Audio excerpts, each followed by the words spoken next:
Here are the rest of the notes for lesson 1.7. Please make sure to have a calculator. Now, the last type of angle that we're going to look at is called vertical angles. And vertical angles are formed by intersecting lines. Please be sure to write that down. They are directly across from each other.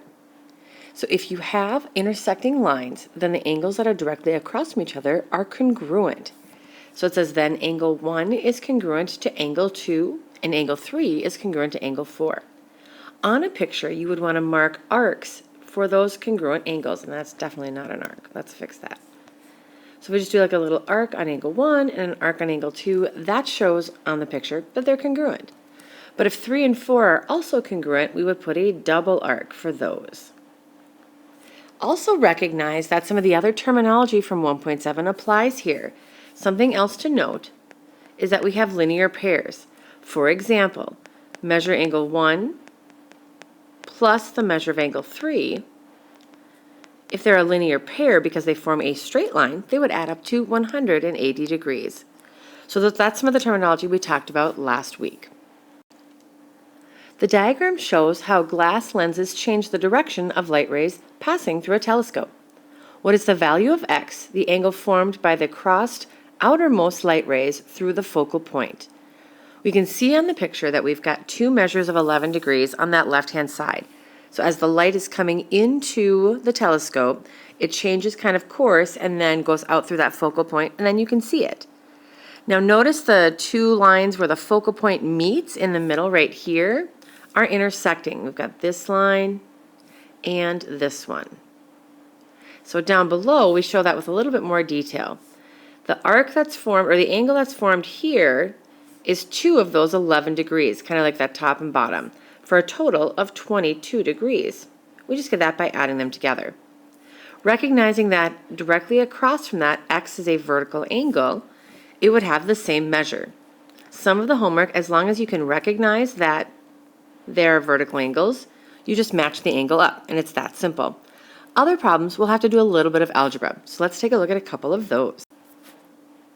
For the next example, find the value of x and the measure of each labeled angle. Recognizing that the left side and the right side are directly across from each other in these intersecting lines, they are vertical angles. And because of that, their measures are equal. Since we don't know the actual number value like we did in the word problem, we're going to set them equal to each other. We would set 6x minus 45 equal to 4x plus 5. This will allow us to find the value of x by solving. To get the x's on the same side, I'm going to take that 4x on the right and subtract it and put it right under the 6x that's on the left. And that would give me 2x left over. We still have minus 45. On the right, the x's cancel and we have 5. Move that 45 over by adding it to the right-hand side, and I get 2x is equal to 50.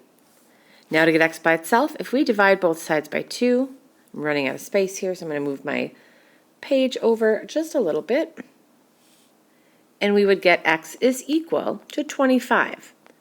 Now that's not a degree measure yet, that's just the value of x. But to get the measure of each labeled angle, we're just going to plug that back in. Notice over here we have both 6x minus 45 and 4x plus 5.